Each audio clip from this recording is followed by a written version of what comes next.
Once again, good morning. We are back in regular session for our March 10th, 2015 meeting, and we have 2 executive session items. Council. Thank you, Madam Chair. Item 7 on the agenda is exec session item was for legal advice and direction regarding the 2014 personal property tax refund for Arizona College Prep Academy. That item will appear later on the agenda for decision. We seek direction as to the procedures for handling future petitions.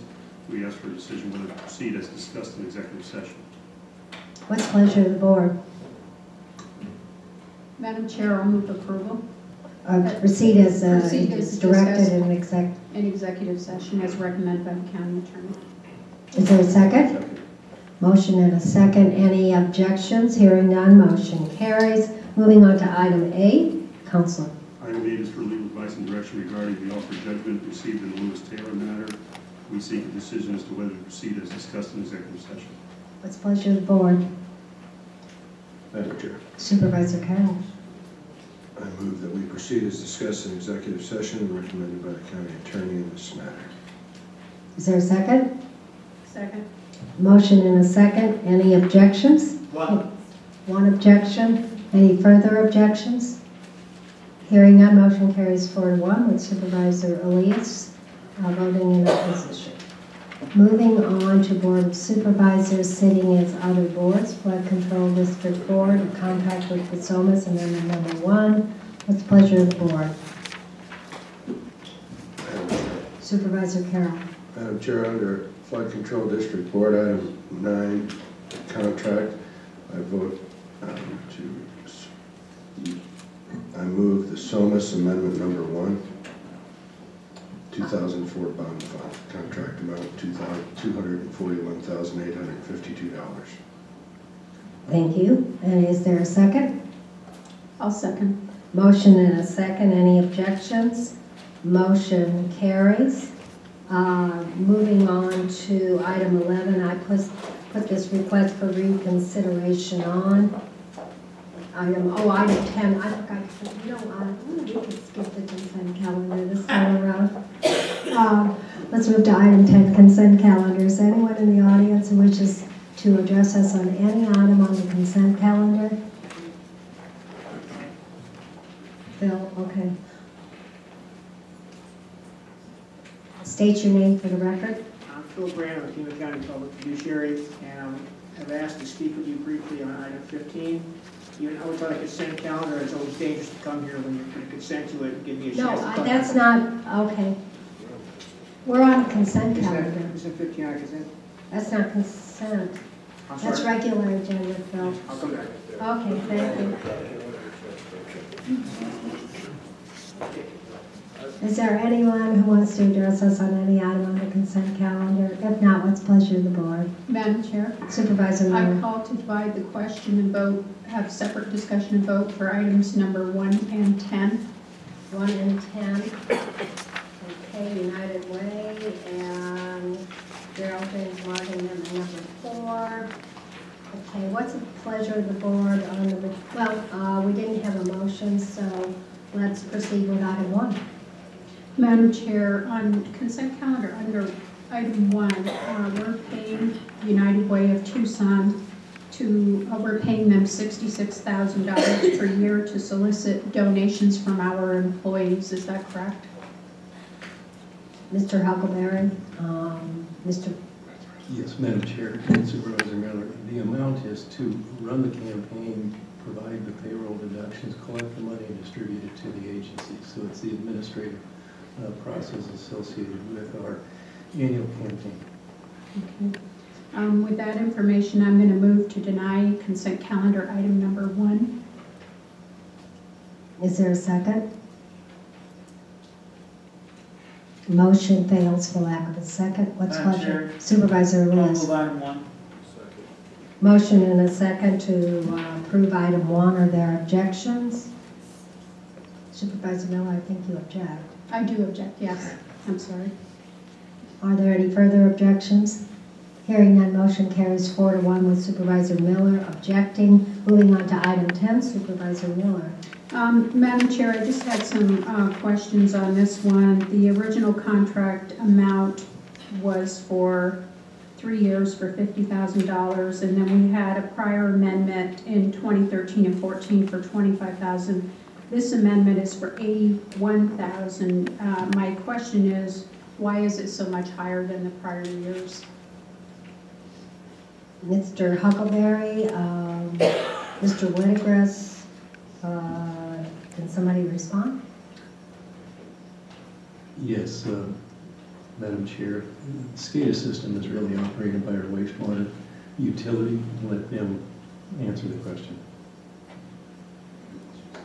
Proceed. Good And morning. identify yourself for the record. My name is John Sherlock. I'm the Deputy Director of Treatment.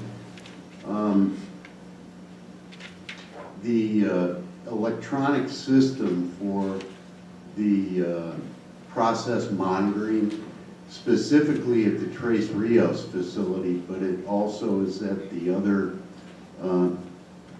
sub-regional facilities. We've really expanded our SCADA, our supervisory control and data acquisition. We've also transformed, we've gone paperless. We've gone to an electronic PDA, a little digital device that we monitor our various processes. The data is stored on what we call historians. They're SQL servers. The integration of 3 systems is more complicated than I originally thought it was going to be. And these systems have to work together seamlessly because we're making process decisions. The SCADA system has expanded just at Tres Rios to about 40,000 inputs and outputs. So Jeremy is the guy that's doing some subtext programming in really streamlining all these systems together. A last system that just came online was what we call e-logger, but it's an electronic logbook, so we have gone truly paperless. And this contract extension will probably be the last one. One of the things that he's doing, I've got dedicated staff working with him, so we're trying to build our in-house subject matter experts, but currently we don't have that. Okay, thank you. With that information, I'll go ahead and move approval of consent calendar 10. Any objections? Hearing none, motion carries. What's the pleasure of the board on the remaining items on the Madam consent? Chair. Supervisor Lewis. Move the remainder of consent as amended. Second. Motion and a second. Any objections? Hearing none, motion carries. Moving then back to the regular agenda and item 11. I placed this item on the board's agenda for reconsideration. I think, and I did so because I guess I had buyer's remorse after our vote last Tuesday, and for a number of reasons. And I sent a memo to Mr. Huckleberry stating those reasons and asking for some additional information. So that's for information for you, and I would like to move the request for reconsideration. I'll make a motion to do so. Is there a second? At least for purposes of discussion. Second. Okay, motion and a second to reconsider. What my concern is, I have since spoken to Human Resources, and I understand that at this point in time, were we to move forward, it would be very difficult because the process is now in the works, and there wouldn't be enough time to, if we were to change the package, there would not be enough time with our ADP system to move forward for employees. However, I think that, again, if you look at the memo I sent to Mr. Huckleberry and the responses, Mr. Huckleberry, if I could ask you to, and most of this comes down to costs, not only costs in terms of dollar impact, but costs in terms of wellness to our employees, and also the fact that, again, many of our governmental agencies have enacted and implemented surcharges. The American Lung Association, while not in support necessarily of surcharges, indicates that if surcharges are adopted, there needs to be tobacco cessation programs available. I believe either, again, Mr. Bellamy or Mr. Huckleberry, if you could talk to the fiscal costs associated with our decision last Tuesday, as well as what those costs can be moving forward, and also the cost to employees who do not smoke as they subsidize employees who do.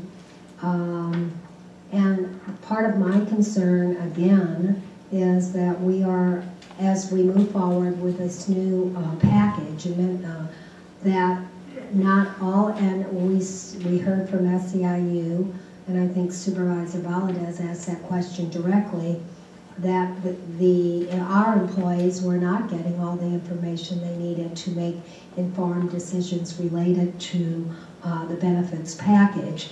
I would hope that as we move forward this year with the benefit package, that the information I requested is made available in a readable form to all employees who are enrolled in any of our benefit, particularly our health care benefit programs. And with that, Mr. Huckleberry, if you could address some of the cost issues. Yes, Madam Chair and members of the board, as you know, you inquired and asked about 7 questions, of which I have provided some answers, and they deal with the cost components. And in our insurance system, we basically treat all exposure or risks the same, and so we have a uniform fee that's applied to the employee who pays and chooses their particular health care, and whether it's them or their employer, spouse, and children.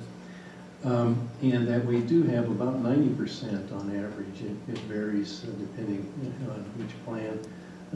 About 90% of the total cost of health insurance is paid for by taxpayers through our benefits program.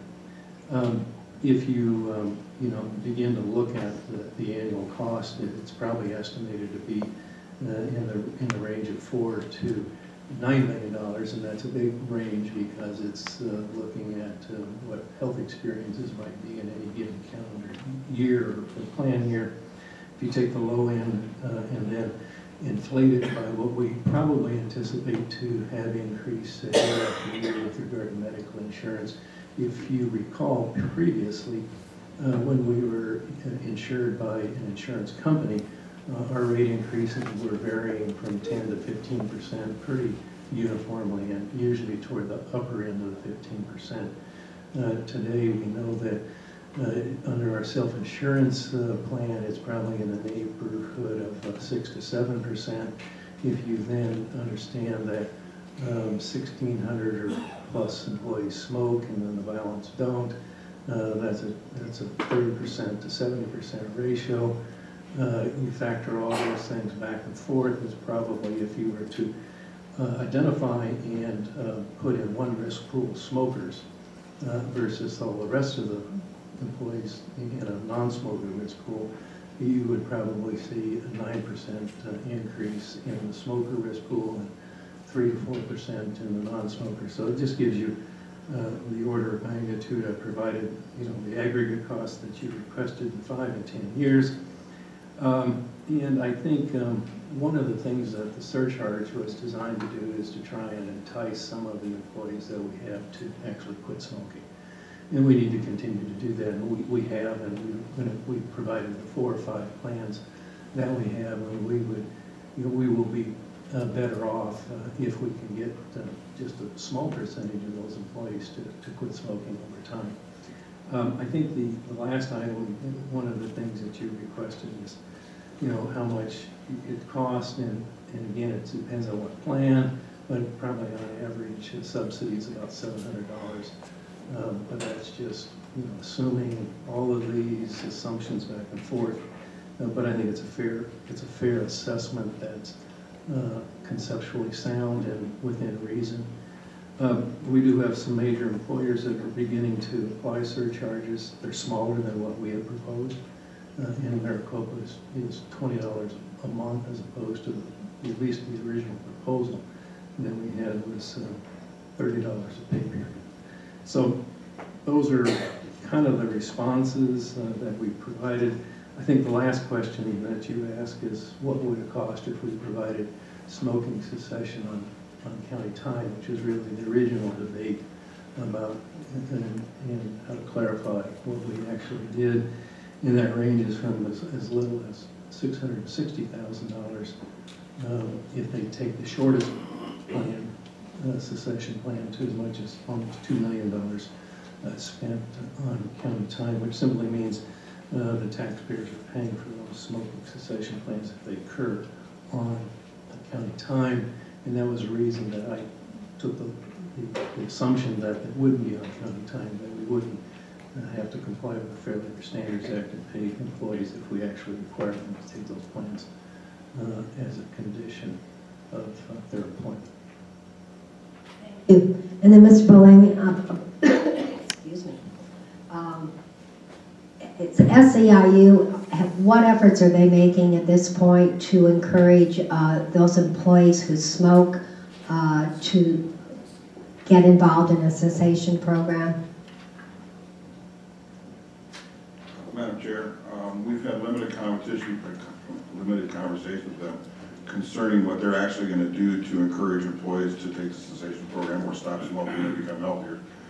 We did have a discussion with them last week, and their statement is that they're open to further discussions regarding cessation programs being offered, that they're willing to discuss that during the HIBWAC or Health Insurance Benefit Advisory Committee. My guess is that once we get that discussion underway, that they're going to be more than willing to put notices in their bulletins and to send communications to their members to encourage them to be healthy. Not necessarily to quit smoking, but to be healthy. And they have in the past encouraged our employees to participate in the wellness program. Thank you. And with that, I am going to call a question on whether this reconsideration moves forward. Roll call.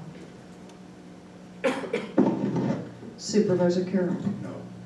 Supervisor Elias. No. Supervisor Miller. No. Supervisor Valdez. Aye.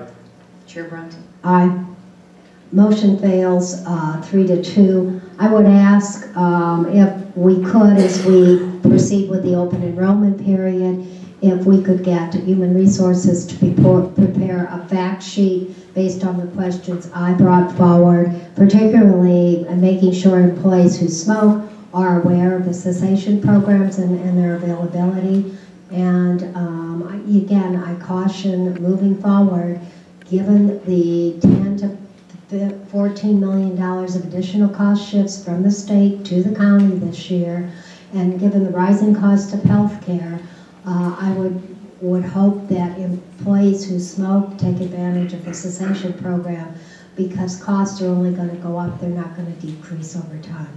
Thank you. Madam Chair, Supervisor Elias. I would just comment that I think it's important that our employees participate in those smoking cessation classes also. Even though I have a different perspective on this particular item, I think your comment is very appropriate, and people who smoke should really try hard to stop, myself included.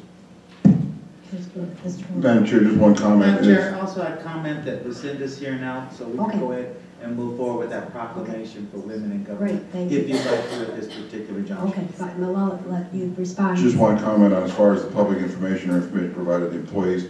We held over 20 information sessions last year during open enrollment for our employees. I think SEIU's was not necessarily complaining that we didn't have enough sessions, is that some of the employees felt that they weren't allowed to go to those sessions. Right. So we made it very clear this year through Mr. Huckleberry that they are allowed to go to those sessions, and we're having them at 24 starting Monday.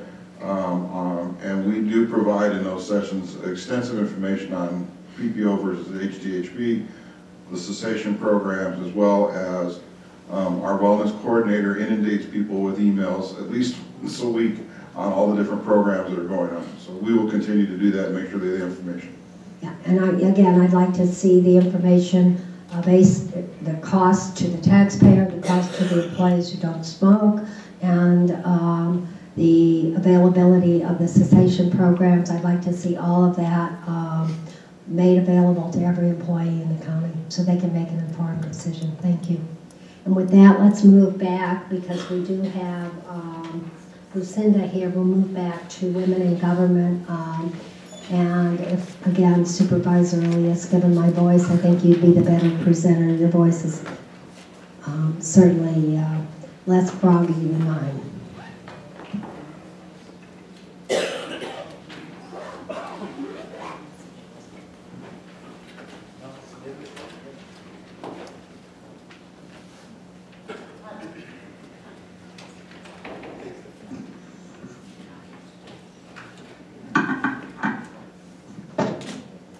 And your event's this Friday, right? Yes. Yeah, we're looking forward to it. Should be fun.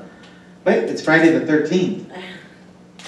I don't know about that, but hopefully everything will go well, I'm sure it will. I hope so.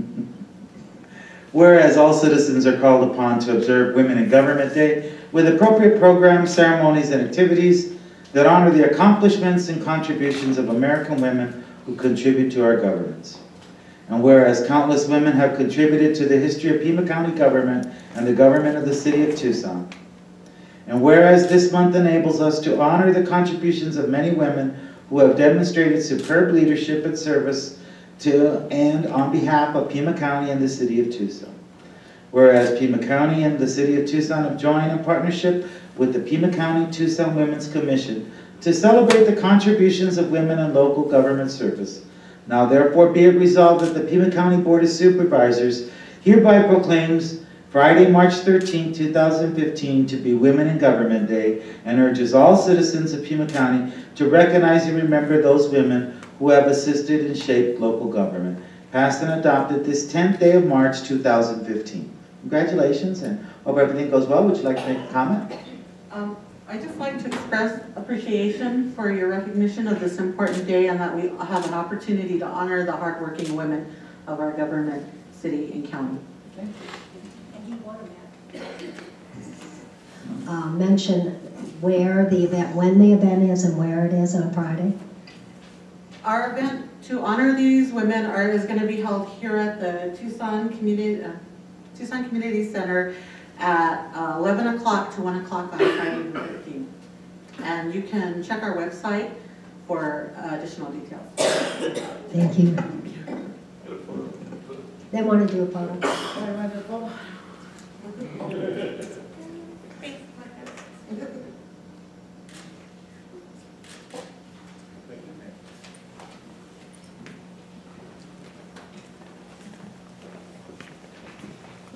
Thank you, Supervisor Reeds. Moving on to item 12, Clerk of the Board, petition for refund of Arizona Prep Academy. What's the pleasure of the Board on this item? Supervisor Carroll. Is there a second? He's moving the item. Arizona Yeah. College Prep Academy. Is there a second? I'll say. Motion and a second to approve. Any objections? Hearing none, motion carries. Moving on to the Industrial Development Authority Madam items. Chair, I'll go ahead and move items 13, joint revolving taxable single-family mortgage loan program of 2012, including resolution 2015-13, and item 14, Noah Webster Schools Mesa project, including resolution 2015-14. Second. Motion and a second. Any objections? Hearing none, motion carries. Moving on to item 15, Human Resources. Now we can speak. This is the right time and place. Thank you for letting me come and say hello to you today. It's nice to see you, Madam. And again, we need your name for the I'm record. Phil Grant, the Pima County Public Fiduciary, and thank you, Madam Supervisor, and thank the rest of the supervisors and Mr. Huckleberry for being here today. We, as part of restructuring our office and redirecting it, have found the need to have a deputy director who wound up in a place where we have only 3 people supervising 30 or 35 people in our office, which is a pretty bad supervisor to staff ratio, especially given the fact we're training new employees. So, and given the fact we do have a pretty broad range of services that we provide, it's kind of hard to draw a traditional org chart for these people as well. We've had issues with regulatory compliance that we're addressing, and we think that through the training and planning to deal with Supreme Court regulatory authority, having a deputy director would be an excellent means to keep our staff current and train new members. In that regard, I'd like to thank a lot of people who've been involved in creating this position for your consideration and in creating positions for guardian administrator or state administrator. And I can run down a list from Mr. Huckleberry through the board to Mr. Bolzoni, who's been a really active partner in this process, Tracy Bissell and Lisa Green, who drafted the documents, Lori Kuyus, who's helped us guide through the hiring process, and John Bruno, who makes sure we stay in budget, doing all of this at the same time. And so I'd like to introduce you to some people who are here and now going to have your business. We have with us Peter Santini, who is a person who I'd like to direct a point to this position if you approve it. We also have with us Crystal Rose Salido and Gary McGahey, the very 2 first Pima County employees hired in the guardian administrator position that came to work 2 weeks ago. And we have Marshall Herron from our office, who's a longtime employee of Pima County, along with Peter Santini, who have really risen to the top of keeping us in compliance while we're having staff changes and many people licensed and trained. So thanks very much for that, and we appreciate your consideration of this job creation. Thank you. What's the pleasure of the Board then on item 15? Madam Chair, I'll move approval of item 15. Motion and a second to approve item 15, classification compensation. Any objections? Hearing none, motion carries. Moving on to item 16, development services, final plat with assurances. Supervisor Carroll. Madam Chair, since Supervisor this is Carroll. not a hearing, I'd like to just go ahead and move final plat with assurances P14 FP 00002 Molina Canyon Estates lots 1 through 11. Second. Motion and a second to approve. Any objections? Hearing none, motion carries. These are hearings now. We're moving on to item 17, regional wastewater reclamation. Staff report, quickly. I have one speaker. Do you want to hear the speaker first or the staff report? And staff report. Yes, Madam Chair, members of the board, I'll start, and obviously we have Tom Burke here, as well as the staff at wastewater. This is really a request for rate adjustments based on the financial plan that's been proffered and moved through the wastewater advisory committee you have there. letter of recommendation. What it essentially, in summary, does is ask for 4% rate increases over the next 3 consecutive years. This is... I'm going to interrupt you just quickly. In your explanation, I think some of us on the board thought that we were done with this with the adoption of ROMP.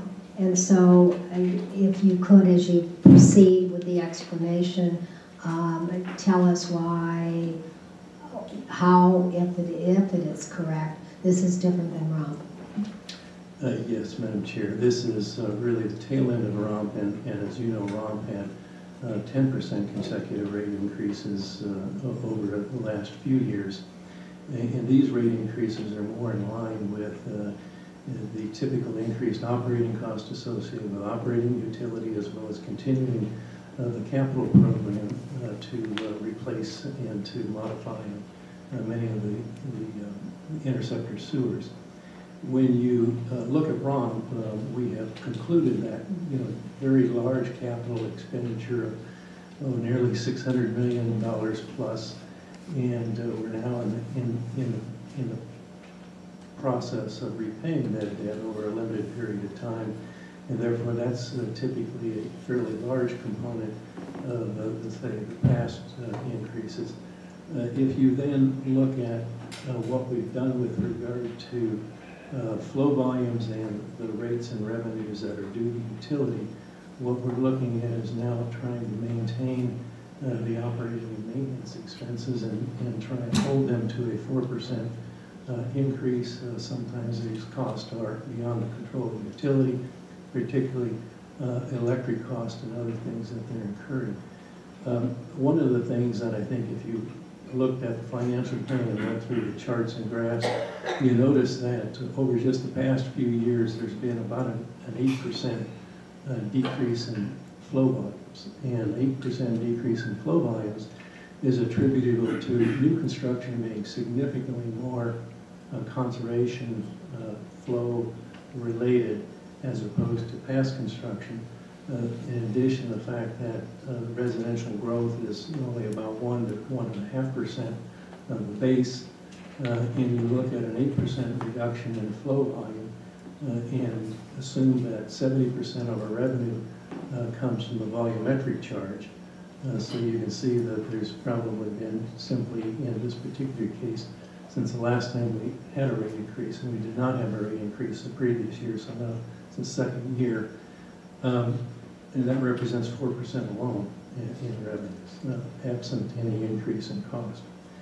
If you then, I think there were some questions raised about average rates and again, the issue associated with the City of Phoenix. We're still trying to confirm the City of Phoenix average cost is $20 a month, but we also were able to actually determine that there are significant operating differences between Phoenix and Pima County. The one is that their facilities treat 300 million gallons a day of sewage, and ours treat 60 million gallons, plus we operate 8 separate facilities, and they only operate 2. Many of our smaller facilities that we operate on our periphery have much higher operating costs than our regional facilities at Ina and the new facilities. Their growth in connection fees and population has been greater than ours. Their effluent, they actually retain ownership of their effluent as opposed to our effluent goes to the City of Tucson. They sell their effluent to the Palo Verde nuclear plant, and it's a revenue source for the wastewater utility. In our case, we have no revenue from that source. It goes to the City of Tucson. The City of Tucson operates the water utility. We operate the sewer utility. In Phoenix, they're operated as a joint utility, so they share overhead cost. So that reduces some of their cost. One of the interesting components is who you compare yourself to. If we compared ourselves with San Diego, the average monthly cost in San Diego is now $95. In Atlanta, it's $110. And so everything's relative. If you look at the average across the nation, it was $36 a month in 2013. By the time you add the average increases over time, it increases, the average national cost increases to about $43 a month. If you look at then our increases, ours would be about 42, so we'd be about the average in the nation. So I think the point is that this is different than ROMP. We're through the ROMP capital expenses, but we have to pay the debt. We also need to continue a modest capital program, and that's, and when you see modest, you see it, you look at the financial plan, it's ramping down from $45 million a year and dropping, and all of that's going into interceptor sewer rehabilitation to avoid catastrophic collapses that tend to occur, could occur, and the collapse that we experienced on West Speedway, cost us probably $20 to $25 million. We need to ensure that we continue to avoid that. We have other cost increases that figure into the operating and maintenance expenses of the utility. If we do not have 4% rate increases, or there's no rate increase, what we will have to do is go back and cut about $6.5 million out of the operating budget of the wastewater utility. So that's a few of our answers, and obviously we can provide more detailed information to very specific questions. Mr. Madam Huckleberry? Chair. I think you were first, Supervisor Elias, then Supervisor Miller. Thank you. Mr. Huckleberry, how many miles of interceptor repairs are taxpayers going to realize? And where are those repairs going to be made? Yes, Madam Chair and Supervisor Elias, let me let Jackson Jenkins, our wastewater director, answer that question. Mr. Jenkins?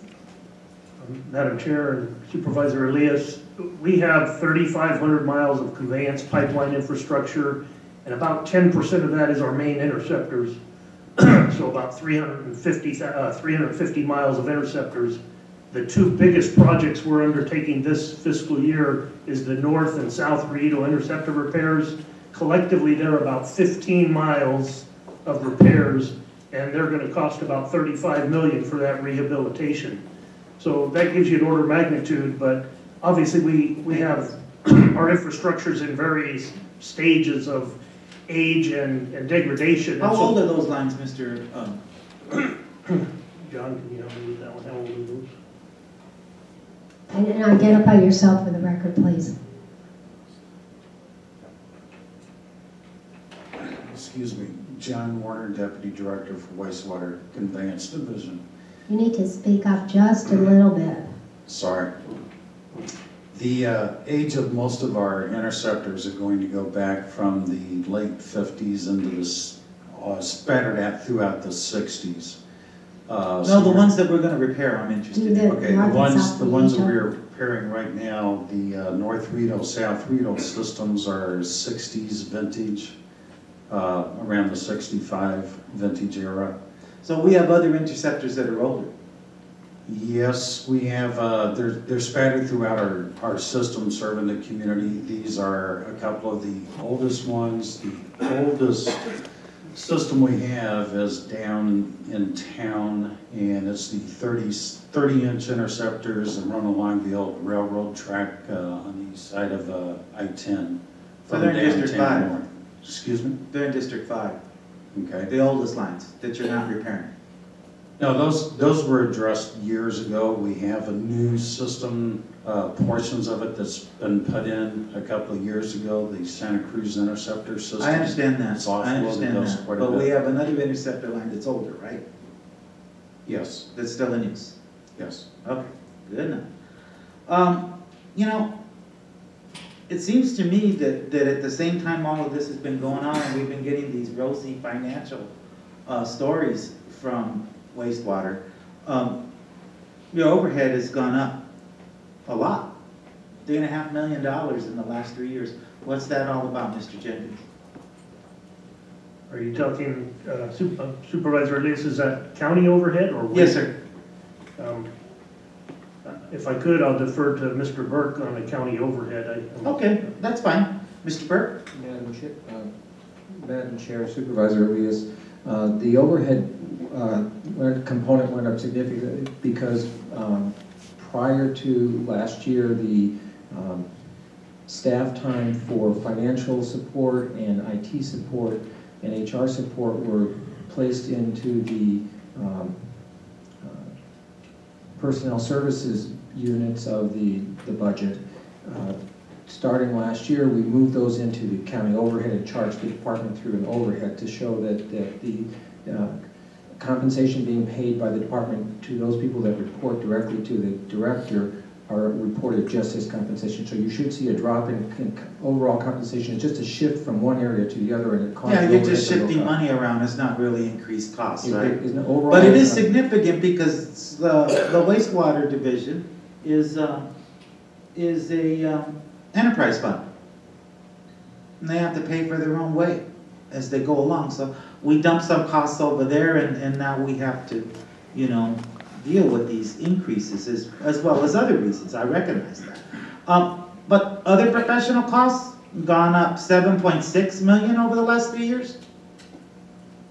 Is that another one for Mr. Burke, or is that for Madam Chair, which of the cast of characters? Mr. Burke. Madam Chair, Supervisor Elias, the primary increase in that was the privatization of what used to be we closed the Roger Road Treatment Facility and built the Agua Nueva facility, and that's privately operated. I thought that was going to save us money. So it shifts the money, once again, the money shifts from other expenditures such as our cost for chemicals and our costs for labor, and shifts it into outside services costs because we're not paying a private entity to Right, so it's kind of the Ali shuffle. Got it. Okay. Electricity bill went up more than 3.5 million since we stopped operating the energy plant that we had there at Roger Road, which was a good deal for everybody, I always thought, but that's another significant cost that's gone up. And were we supposed to get some grandiose deal from TEP that fell through in the midst of all of this as well? Who's going to answer that one? Mr. Jenkins, please. Chair Bronson, Supervisor Elias, when we talk about electricity, we need to talk about energy because it's a combined cost. Thank you. When we ran the power plant, it had labor costs associated with staff that operated the facility. We had to purchase natural gas we used the biogas and natural gas to run that facility. And then we also bought commercial electricity as well. Collectively, the energy cost now is almost identical to the energy cost previously. Yes, we did qualify because we used more electricity. We qualified for lower rates from TEP that were cheaper than we previously paid. And they have increased the rates. Just 2 years ago, TEP increased the rates 13%. So we lost some of that benefit. But even with those rate increases, we're still at the same energy cost. And actually, on a unit basis, our energy cost per customer is lower than it has been ever. Oh, we're using more electricity. Yes, sir. Which is in opposition of the resolution that we passed about sustainability. What was that, Chuck, 6 years ago? Okay, all right. I just get concerned because I got all these users in District 5 that I represent that live in the oldest neighborhoods of all of Tucson and have been paying their sewer fees longer than anybody else, subsidizing growth that's taken place all over this county, especially in the Northwest and out throughout the county. And I just see that our users are getting banged on again to pay these increases. And I don't want to do damage to the organization or to wastewater, but I think it's good for all of us to understand that a lot of the decisions that we've made have helped cause some of these things. And also monkeying around with shifting costs from one department to another rather than really reducing those costs. It just strikes me as being somewhat, I don't know, I wouldn't say untruthful, but it's a function of how government has changed recently. And the other thing is that financial predictions that we received were not what we're hearing today. I just want my residents to know that there's been a story that's changed here. Because if we're gonna clobber them again, and I understand that, then they at least ought to know that we changed horses in midstream. And that somehow Dr. Seuss isn't telling the same story anymore. Thank you. Mr. Huckleberry? Yes, Madam Chair. I think one of the important points to discuss is the issue of, yes, the overhead has been consolidated because it's being reported accurately as opposed to split out within the departmental And budgets. it's a better, frankly, from an accounting standpoint, it's more accurate and it's more transparent. It's more accurate and it's significantly lower than other enterprise utilities of our comparator region, such as Tucson Water. And so I think that when we look at these rate increases, it's pretty simple. We're actually trying to continue the rehabilitation that we started and ensure that we don't have any catastrophic losses associated with collapsing sewers, or our first, we'll say, fidelity is actually to permit compliance. Because if we don't do that, we face some very serious issues regarding public health, fines, and ultimately the control of our wastewater utility. I think the other thing to point out is that these are not unusual rate increases for public utilities. I think we've heard about but that wasn't part of the predictions that we heard, Mr. Huckleberry. So while it's not unusual, it's a different story. In the story with regard to energy, and I think it's been adequately explained, but the issue is those rate utilities and those rate structures are controlled by the Corporation Commission, and we operate on what we operate. Even with those rate increases, we're still better off providing the energy profile that we do today as opposed to running a combined system. Well, we are using more electricity and adding to our own problems with the amount of electricity that we use from power plants, ultimately, that are really bad in terms of climate change for us all. Yes, Madam Chair and Supervisor Elias. Yes, we buy power from coal-planted facilities, but at the same time, we have 1 and 2 and 3 megawatt solar facilities located at our utilities. So, we're doing what we can as in all in compliance with our sustainability ordinance to do those things. But if you look at the water utility across the street, they're talking about, 5 consecutive years of 8% increases. And so we're seeing that happen. With no infrastructure. No infrastructure. And I think when you look at the Phoenix model, and it's a little different in the order of magnitude we talked about, but I think when you look at that Phoenix model, you also know that their major investments that they made in their systems were 20 years ago, where that asset and that capital has been paid off. We're in the beginning of paying off ours. Now our rates, we will see probably those dramatic drops. There's a chart in the financial forecast that talks about our debt service payments, and they drop off rather rapidly, and we don't experience that. So what we've effectively done is build a system for 50 years and paying it off in about the first 12.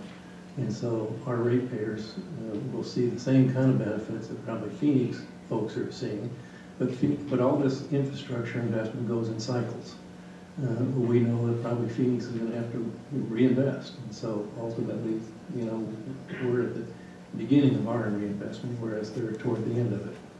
May I add, just to follow up to Supervisor Elias in terms of what this, moving forward, this next fiscal year, what we're doing in terms of the interceptor, how we make that north-south Rito, how do you prioritize, or how does wastewater prioritize which interceptors to move forward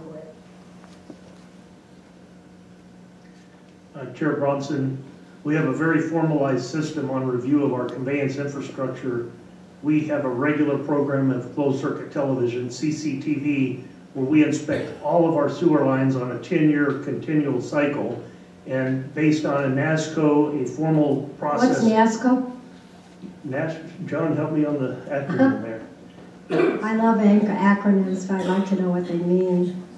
Yes, National Association. Turn on your mic. Sorry. It's a National Association of Something. Sanitary Sewer Assessment, but it's a national standard with all the utilities. And right now with the acronym exactly, I can't even call it up. Apologize for that. Sorry. But that system, we rate on a scale from 1 to 5, and a 5 is an imminent danger of failure, and we've pretty much taken care of all those. So we focus on the 3s and especially the 4s. And through this continual mapping, we lay out our capital improvement program of which system is going to get the work. And every year as we're doing our planning, if we get new higher rated degradation, it can take the place of a lesser rating, and it's kind of a moving dynamic system, but we have it laid out for the next 2 years quite clearly of what systems will be touched. But I mean, the point here is that you're doing it on a basis of need and its nearness to catastrophic failure. That's correct. Okay. And then why did we need, we invested, I doubt that the city of Phoenix invested $600+ million in capital improvements. Why did we do that? That's a big number. Yeah, Chair Bronson, the $600 million primarily targeted the ROMP improvement, the Regional Optimization Master Plan, was major investment in our treatment infrastructure. Why did we do that? The regulatory criteria from the Environmental Protection Agency through their regulatory arm, the Arizona Department of Environmental Quality, required us to remove the nutrients from our 2 largest wastewater treatment plants, that the technology we previously used did not do that. So that was the requirement of the upgrades. And what if we had chosen not to do that? If we had not, we would have more than likely been under a consent decree from the regulatory agencies. Mr. Huckleberry quoted the Atlanta cost of almost $110 a month. They were under consent decree, and they have a $4 billion project for upgrades because of their system, both sewer and combined sewers for stormwater. And we could have very well been in that same boat of many or much more added cost, having outside involvement in determining what was best for us to do. Thank you. Supervisor Miller, you had questions? Yes, I did. The thing that jumps out, I agree with Supervisor Elias. My expectations would be things would be more efficient, and they've turned out not to be more efficient. And you can talk about the correction of some accounting issues and making the accounting more accurate. That tells me that we were misleading right from the beginning, and now we're moving more costs in that we didn't previously see, as Supervisor Elias pointed out. The other thing I'd like to point out is in April 2014, we spent close to $700 million on wastewater improvements. That includes $60 million in certificates of participation approved in December 2014, which have added significantly, along with the $4 million for a new laboratory addition that we didn't necessarily need at this time because we're going to be leasing it out to the University of Arizona. It's these kinds of things that we've done with these monies that have added to the costs, added to operations and maintenance costs. And what we're going to see is continued operations and maintenance costs. Right now, you have the University of Arizona paying them, but we're paying for the capital improvements of building that building. U of A is paying some lighting and the electric bills and some other things, maintenance, janitorial type services, but we're paying for that building. And eventually those costs are going to be on to Pima County if and when we ever decide to use that building. So these things I voted no on because I could see it coming, another rate increase. And how much have the rates increased since the beginning of this project? It's been a huge percentage increase. Do you know? Since this project, I go back to 2004 when I joined the county. The average rate was around $13 a month, the lowest in the nation. We're now close to $40 a month, so a 300% increase in the past 10-plus years. Right. Somewhere in that time is when they made significant increases to cover the capital debt service that we talk about in ROMP. I don't have that exact number, maybe Mr. Burke could help with that one, but we have increased quite significantly. We've gone from the lowest rate payers in the country with our previous rates to now, you know, we can ultimately treat to the quality of water of drinking water if we want to, but everything comes with a cost. And to this higher environmental standard, it came an increased cost. And that's kind of what we're stuck with that regulation. Well, I do understand that, but we didn't need to build building, you know, and some of the improvements out there weren't necessary. We needed to focus on the pipes and the intercepts as you're now doing, finishing this project up. So those are two things I would like to point out on top of the things that Supervisor Elias talked about. And you talk about Atlanta, that's a far larger population than we have here in Pima County. And obviously we did not want to let the EPA come in and take over our wastewater, but I think we went above and beyond where we needed to go with these campuses. And are we set for the next 50 years? I would hope so, but end of the day, Mr. Huckleberry just pointed out, the Tucson water's been increasing rates 8% per year for the last several years. Everyone keeps piling onto the taxpayers, and this is 4% per year is what you're proposing. And how much longer can people absorb these costs? And I'm talking about people on fixed incomes, I'm talking about people on low incomes. And if we continue down this road, you know, property taxes, we're already talking about more property taxes. We're talking about increasing costs, and we haven't anticipated what is coming down the road. People are going to be blindsided by this. And it may seem like a little bit to you and me, but to some people out there, it's the difference between eating and not eating. And it's getting more and more. Everyone keeps piling on. At 4% here, 8% there, you keep adding it up, it turns into a huge number. Those are the points I'd like to make on this. Thank you. Madam Chair. So, well, I was Supervisor, go ahead. Supervisor Valadez had asked. Oh, I'm sorry, I apologize. Go ahead, What's the point? Is it to her point? No, go ahead. No, go ahead with the point. I was just going to say, you know, criticisms that I made of this increase set aside, no one understands the costs of a catastrophic failure of our sewer lines better than District 5 and better than this supervisor. Because in fact, that happened in my first year in office. And the damage and the collateral damage that was done to the residents of Barrio Hollywood was serious and palpable. And John, you were there at all those meetings that week as we tried to deal with actually having to move people out of their homes for several weeks while repairs went on. That was not easy. Aside from the $25 million that it cost us and the fines that we received from the Arizona Department of